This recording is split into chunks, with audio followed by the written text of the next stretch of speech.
What is up, YouTube, and welcome to this Handmaid's Tale episode 1 and 2 review.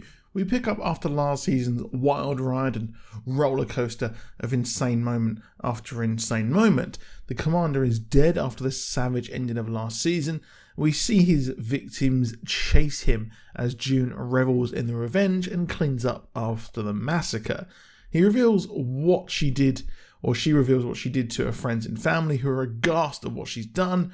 It's technically legal, is kind of in the free zone, and Nick returns home and, well, he kind of still wants his daughter, and June wants to get her other daughter, and Nick, who is in deep with the Gilead hierarchy, has his wife who is seemingly happy that all of this June situation has been put to bed once and for all. We cut to Serena in jail doing her yoga and being accosted by soldiers or police there to a secured jail. She has no idea that Fred's dead, maybe, and she prangs out now that he is dead, and June has the rest of her group with her.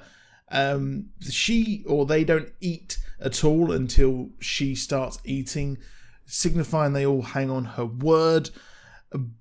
But I thought that she would start to go hard by bringing revenge down on all the other people who accosted and hurt the rest of this group. But they see her as selfish, that she got hers and she's going to get out and not do anything else. But by the end of episode 2, it's clear that she's going to do that.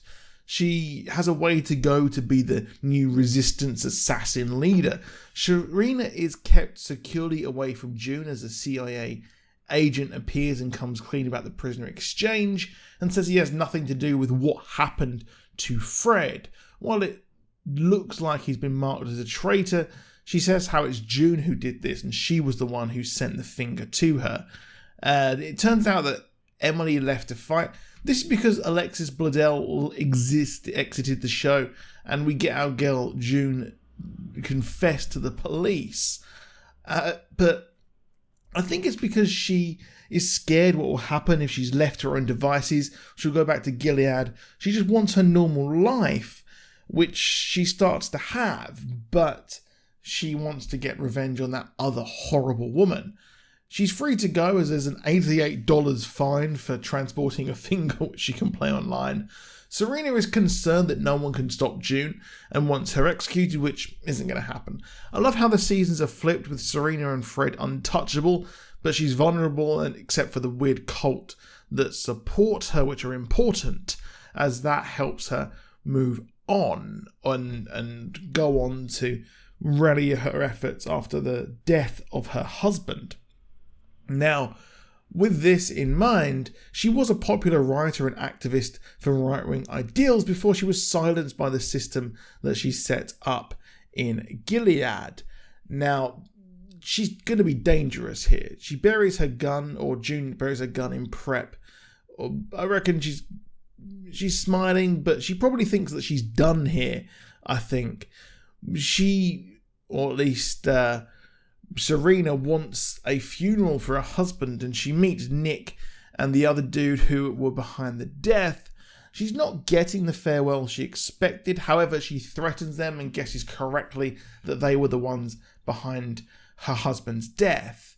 So we return to Aunt Lydia's class, a grim reminder that women are still being trained as handmaids, as the Putnams want a new handmaid, and Serena is staying with him. The Putnams might be worse. They could be worse than the Waterfords, but not by a lot, as the younger girl there, McKenna Grace's character, is taken to them, and Serena is getting, well, it turns out she's getting the funeral that she wanted, and, well, Nick is then approached to be an asset by the CIA, as Esther rips into her friend there and poisons them both, with them both possibly being dead. I'm pretty sure they're dead, which is a bit of a dull end to both of their stories after everything that has happened so far.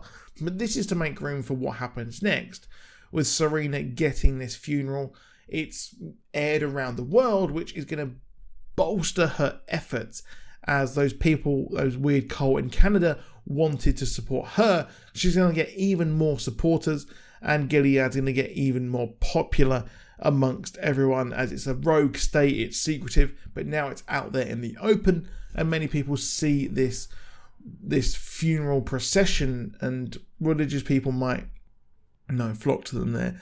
And the ultimate FU to June is that her daughter was there front and centre. So we're back with Serena and June, as she's got some unfinished business there. Overall, I thought this was really good. The first episode was great. Second episode the pacing was completely off, and I felt like we spent way too much time with people who were just going to die, but hey, that's that. I'll see you soon, and goodbye.